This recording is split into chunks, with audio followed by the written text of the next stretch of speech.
생각을 바꾸면 수익이 보인다. 역발상 투자의 문현진 멘토입니다. 자, 오늘도 많은 종목이 급등을 하고요, 많은 종목이 급락을 하고 있는데 오늘은 좀 많은 종목이 떨어지고 있는 것 같습니다. 자, 그럼에도 불구하고 상한가에 들어간 종목은 있겠죠. 상한가에 들어간 종목을 보면서 우리가 시장도 파악을 해보고 다음 투자 우리가 어떻게 해야 될지 파악을 할 수 있을 것 같으니까요, 도움이 되신다면은 좋아요와 구독 그리고 알람 설정까지 꼭 부탁드리도록 하겠습니다. 자, 그리고 시간이 조금 바뀌었습니다. 무료 공부방 이야기인데요. 매주 화요일과 일요일 제가 진행을 했는데, 이제 일요일과 화요일 모두 오후 9시로 저희가 시간을 조금 바꿨습니다. 여러분들 조금 더 늦은 시간에 공부를 하시는 것을 좀 좋아하시는 것 같고, 또 이렇게 퇴근 중에 이렇게 보시거나 또 이렇게 업무를 보시거나 다른 거 바쁜데 보려고 하시니까 힘드신 것 같아서 제가 조금은 늦게 방송을 해서 약간 힘들 수는 있겠지만은 어찌됐든 9시로 시간을 바꿔봤으니까요, 여러분들 많이 참여해 주시길 바라겠습니다. 여러분들의 참여 정도라든지 또 여러분들의 평가에 따라서 시간은 약간 변동이 될 수 있지만 그때마다 이렇게 알려드릴 테니까요, 꼭 기억하시고 오후 9시에 뵙도록 하겠습니다. 자, 그럼 오늘도 어떤 기업들이 급등했는지 바로 볼 텐데요. 오늘 급등한 기업들 보니까 일단 시장부터 체크해보니까 시장이 3200포인트 장중 돌파를 하긴 했는데요, 약간 빠졌습니다. 그래서 0.66% 정도 밀리고 있고요. 상승은 110개의 종목, 111개의 종목이 올라오고 있고요. 그리고 하락 종목은 777개, 굉장히 하락 종목이 훨씬 더 많은 시장이다라고 생각이 들고, 코스닥 같은 경우도 지금 오전까지만 하더라도 1%대의 낙폭이었는데 이제 2%대에 가까운 낙폭을 키워가고 있고, 146종목이 상승을 하고 있다면 반대로 1200종목은 하락을 하고 있는 시장이죠. 수급만 본다 하더라도 기관 외국인들이 굉장한 매도세를 보여주고 있고요. 개인들은 이제 추가 매수를 할 수밖에 없겠죠. 아무래도 잘 모르시는 분들은 조금 떨어졌을 때 추가 매수를 많이 한단 말이에요. 이 동학 개미 운동, 개미들의 매수세가 이길지 안 이길지는 시간이 지켜봐야 알 수 있겠지만 일단은 지금은 조금 위험한 느낌이 살짝 든다라는 거, 그리고 역시 선물 쪽에서도 매도세가 많이 나오고 있다라는 점을 봤을 때 외국인들은 지금 계속 시장의 하락에 조금은 베팅을 걸고 있지 않나라는 생각이 듭니다. 그래서 일단 지금 시장 전체 분위기가 상승보다는 이제 상승의 고점에서 나오는 어떤 신호탄들이 굉장히 많이 보여주고 있는데요. 삼성전자만 하더라도 지금 거래가 어마어마한 거래량이 터져 나오면서 윗꼬리가 쫙 달리고 있는 모습이에요. 많은 분들이 삼성전자는 그래도 기업이 탄탄하니까 이렇게 움직임을 보여준다 하더라도 괜찮을 것이야 라고 보시겠지만, 주식을 오랫동안 해왔던 저로서는 이런 신호가 나왔을 땐 고점이다 라는 것을 10개의 종목 중에 8, 9개가 이런 식이었거든요. 그래서 상승을 하다가 멈췄던 종목들 보면 한미, 사이언스 이런 기업들도 상승하다가 언제쯤에 도대체 멈출까 보시게 되면, 얘 같은 경우도 거래가 갑자기 탕 치면서 상당히 많아지는, 뒤로 갈수록 거래가 많아지고 꼬리가 싹 살리면서 거래가 많아지다가 더 많은 거래량으로 갑자기 폭락이 나오는 경우도 있죠. 그렇게 하고 난 다음에 바로 죽는 건 아닙니다만은 어찌됐든 그 이후로 상승이 이렇게 멈춰버리는 경우들도 많기 때문에, 저는 그런 흐름 봤을 때 삼성전자 여기서 바로 폭락한다라고 생각할 수는 없지만 그래도 고가놀이를 하는, 이제 상승하고 난 다음 나오는 횡보 모양이 진행이 될 수 있다. 그래서 고점이 될 수 있다라는 거죠. 삼성전자가 고점을 만들게 되면은 시장 전체가 또 고점을 만들 수 있기 때문에 그 점 참고하셔야 될 것 같고요. 지금 SK하이닉스도 마찬가지로 상당한 거래량이 나오고 있으면서 음봉 떨어지고 있다는 건 좋은 징조는 아닙니다. 그래서 이런 징조들을 봤을 때 하나하나 지금 대형주들이 너무 급등해서 너무 잡주처럼 움직인 다음에 고점에서 거래가 많이 터진다는 것은 좋은 현상은 아닌 것 같다. 그래서 시장이 이제 오늘 빠지고 있는 것을 어떤 시각에서는 괜찮다라고 보시는 분도 있겠지만, 저 같은 시각에서는 야, 이거 진짜 조심해야 되겠다라는 생각이 드는, 변동성의 끄트머리가 어딘가를 우리가 항상 맞추고 싶어 하는데 맞추진 못하더라도 이런 신호가 나왔을 때는 우리가 고점일 수도 있지 않을까라는 경각심을 가져야 되는 타이밍인 것 같습니다. 그래서 현금을 보유하셨던 분들은 조금 마음 편하게 이제 기다리시면 싸게 살 수 있는 기회가 생길 것 같고요. 현금을 보유하지 않으신 분들은 이제 조금 두려워하면서 어디까지 빠지나, 물렸네, 어디까지 손실이 이어질까라는 그런 큰 걱정을 해야 되는 시기가 온 것 같아요. 그래서 여러분들이 어떤 매매를 해왔느냐에 따라 가지고, 또 현금 비중을 어떻게 관리했느냐에 따라서, 포트폴리오 어떻게 구성했느냐에 따라서 시장에 대한 어떤 받아들이는 강도, 받아들이는 그 감정이라고 할까요? 그런 것들 좀 많이 다를 수 있는 시장인 것 같아요. 모두가 행복했으면 좋겠다 생각이 들기 때문에 여러분들 현금 비중 잘 마련하셨기를 저는 개인적으로 기원해 보도록 하겠습니다. 자, 일단 시장을 보니까 동방과 AD 칩스, 제이웨이와 같은 종목들 지금 상한가에 들어가 있는 게 보여지네요. 4종목이 상한가에 들어가 있습니다. 뭐 일단 뭐 지금 말하는 도중에도 삼성 공조가 상한가에 들어가기도 하는데요. 일단 동방 같은 경우는 사실 어제 제가 무료 방송 하고 난 다음에 아 이거 동방 올라가겠다 생각을 했던 종목인데 오늘 사려고 했는데 좀 더 빠지면 사야지 했다가 놓쳐버렸어요. 전문가인 저도 이럴 때가 많거든요. 그러니까 사야지만 보고 있다가 급등하는 경우도 굉장히 많아요. 근데 그때마다 우리가 에이씨 지금 살까 이러고 있으면 안 되고 약간 마음에 좀 감정 관리를 좀 잘해야 되겠죠. 내 거 아니구나라고 여러분들도 인정하는 모습 중요할 것 같고요.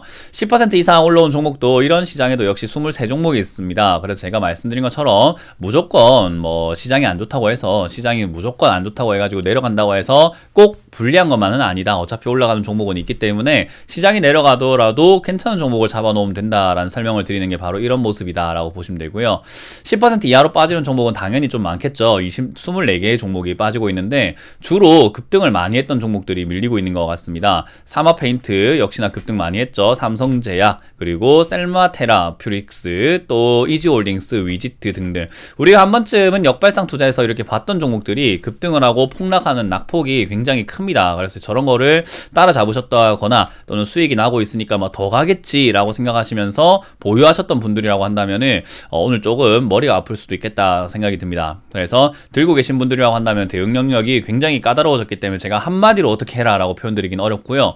들고 계시지 않았다 하시는 분들은 이렇게 될 수 있으니까 올라간다고 무조건 보유가 아니라 우리가 수익을 조금씩이라도 챙겨내는 습관이 필요하다는 거 배우시면 좋겠네요. 일단 동방이 오늘 급등했던 이유, 상한가에 간 이유가 무엇인가 라고 한다면은 쿠팡이 나스닥 상장 예비 심사를 통과했다라고 하죠. 쿠팡에 물류 전담을 맡고 있는, 그러니까 우리가 쿠팡이라고 하면은 물류센터가 있고요. 그 물류센터에서 쿠팡맨들이 이렇게 우리에게 택배를 가져다 주죠. 근데 그 전에 물류센터까지는 누가 가지고 오는가라고 한다면은 지금은 동방이 이렇게 전담을 하고 있다라는 것이 뭐 우리가 알고 있는 정보죠. 동방이라고 하는 회사가 물류센터에 갖다 주면은 물류센터에서 쿠팡맨이 이제 각각 소비자에게 이렇게 가는 구조라고 보시면 돼요. 그래서 동방은 쿠팡 관련주로 이렇게 엮여 있고요. 유통 관련주는 제가 계속 말씀드렸지만은 택배 괜찮다. 그렇기 때문에 유통 관련주는 잡아놓을 필요가 있다라고 말씀드렸는데 어제 제가 동방을 본 이유는 그 전까지는 솔직히 CJ 대한통운 이런 종목을 보고 있었죠. 근데 이제 CJ 대한통운 같은 경우도 나쁜 기업은 아니란 말이에요. 그래서 이런 기업들이 꼭 가지고 있던 사람들이라고 했을 때는 밀린다 나쁘다라고 생각하지 마시고 가지고 계셨던 분들은 밀렸을 때 추가 매수를 하면 좋겠구나, 어디서 추가 매수를 할지만 조금 지켜보면서 여유롭게 추가 매수하는 것이 좋다라는 거 포인트 잡으시면 되겠습니다.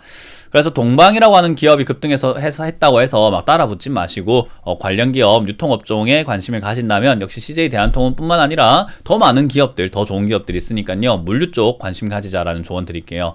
자, 그리고 삼성공조라고 하는 기업이 급등했습니다. 삼성공조, 요 회사는 일단은 이름 자체가 삼성이 들어갔어요. 그래서 우리가 삼성 관련주가 아닌가 이렇게 확인해 보게 되는데 일단 삼성 출판사도 삼성이 아니에요. 그런 것처럼 얘도 지금 삼성하고는 그 지분 관계상 큰 연관이 없죠. 그래서 우리가 삼성이라고 붙었다 해서 삼성이야 이렇게 생각하실 필요까지는 없다 생각이 드네요.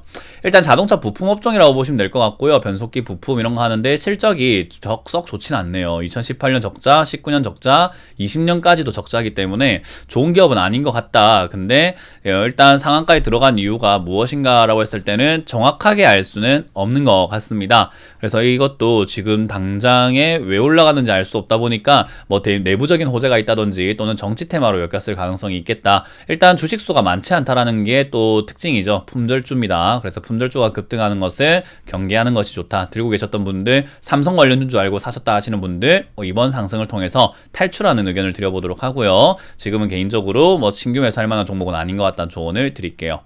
자, 그리고 AD칩스입니다. AD칩스는 역시 반도체 쪽이라든지 파운드리 쪽으로 엮여가지고 급등을 하고 있는 그런 종목이다라고 보시면 되는데 얘도 실적이 엄청나게 뭐 좋은 종목은 아니에요. 실적이 뭐 예전부터 좋은 기업이다라는 그런 인식은 좀 받았는데 하고 있는 업황에 비해서 실적이 그렇게 좋지는 않습니다. 그래서 뭐 우리가 흔히 말하는 뭐 지분 관계라고 하죠. 이 대주주 지분도 상당히 4%밖에 안 되는, 대주주 지분도 조금 불확실한 종목이에요.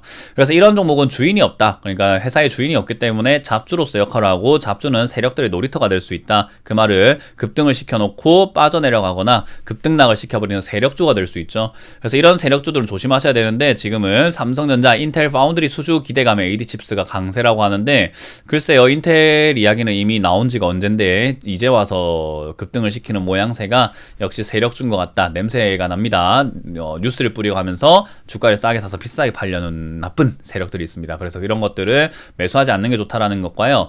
삼성이 파운드를 하게 되면 계속 말씀드리지만은 장비 투자할 수밖에 없습니다. 그래서 설비와 장비 관련주들에 여러분들 좀 관심 가진다고 한다면은 나쁠 거 없는 것 같아요. 그래서 AD칩스를 보시면서 반도체 쪽이 이렇게 올라갈 수 있구나. 그럼 장비 관련주인데 실적이 탄탄한 기업을 보자라고 관점을 잡으시는 게 좋겠네요. 자, 그리고 제이웨이라는 기업 폭락하다가 이제 반등이 나오는 일시적 반등이 나오는 자리인데요. 역시나 이 종목은 관리 딱지가 붙어 있죠. 관리 종목은 투자하지 않는 게 좋다라는 것과 이런 종목들은 보통 기술적 반등 때문에 올라오는 경우들이 많아요. 뭐 좋은 호재가 있다라기보단 많이 빠졌으니까 한번 이렇게 많이 내려왔으니까 사볼까 추가하면서 한번 해볼까 그런 인식들이 있기 때문에 이런 거는 굳이 이렇게 접근하지 않는 게 좋다. 단기 급락과 단기 급등이 나오기 때문에 절대로 사지 않는 것을 추천드립니다. 자, 그리고 NFC입니다. 신규 상장주죠. 신규 상장주도 역시나 여러분들이 사게 되면은 상장하는 그 순간부터 고점이기 때문에 사는 게 좋지 않다. 그리고 고점 단계에서 이렇게 나오는 고가놀이 단계라고 보시면 되기 때문에요. 상한가 들어갔다 하더라도 얘는 2만원 정도까지 추가 상승 가능한데 들고 계시는 분들이 내가 신규 상장주인지 모르고 접근했다 한다면 매도하시길 바라겠고 신규로는 절대로 매수하지는 말자라는 조언을 드려볼 수 있겠습니다. 뭐 그 외에도 굉장히 많은 종목들이 급등을 하고 있어요. 예를 들면 뭐 빅텍과 같은 이런 기업들 방산주잖아요. 방위 관련 산업주들이 지금 이제 북한이 열병식을 한다라는 이야기 때문에 급등을 했어요. 근데 뭐 요런 내용들이 지수를 끌어내린다든지 뭐 나쁜 것까지는 않다 생각이 들기 때문에 뭐 일단 시장이 안 좋다고 해서 급등은 했지만 뭐 그렇게까지 뭐 매력 있어 보이지는 않습니다. 그래서 이런 거 따라붙지 않도록 조심하시고요. 시장이 빠져도 사도 괜찮은 그런 좋은 종목에 여러분들이 관심을 가져보시는 게 어떨까 생각이 드는 요즘인 것 같습니다. 대성미생물도 대표적인 품절주이기 때문에 요즘 또 품절주가 기승을 부리네요. 역시 시장 고점에 나올 때 고점 신호로서 품절주가 기승 부리는 경우가 있거든요. 그거 조심하시면 좋겠고 저는 개인적으로 뭐 예측을 함부로 해서는 안 되지만 저는 개인적으로 지금 시장이 이제 고점이다. 이번 주가 고점 라인대가 되겠구나라는 생각이 드니까 그 점 참고하셔가지고요. 여러분들이 대응 전략 잘 짜시면 좋겠습니다. 올해는 제가 1월 들어오자 말자 말씀드렸던 게 리스크 관리인데요. 그 리스크 관리를 하신 분하고 하시지 않은 분들의 온도 차이는 분명히 있을 겁니다. 그래서 여러분들이 따뜻한 계절을 만들고 싶고 내가 시장이 흔들린다 하더라도 내 마음은 흔들릴 필요가 없지 않는가. 그렇기 때문에 내 마음이 흔들리지 않으려고 한다면은 계좌 관리 충분히 여러분들 잘 하시길 바라겠습니다. 도움 많이 받아가시길 바라겠고요. 도움 되셨다면 좋아요와 구독 꼭 눌러주시길 바라면서 마무리 지어보도록 하겠습니다. 지금까지 문현진 멘토였습니다. 고맙습니다.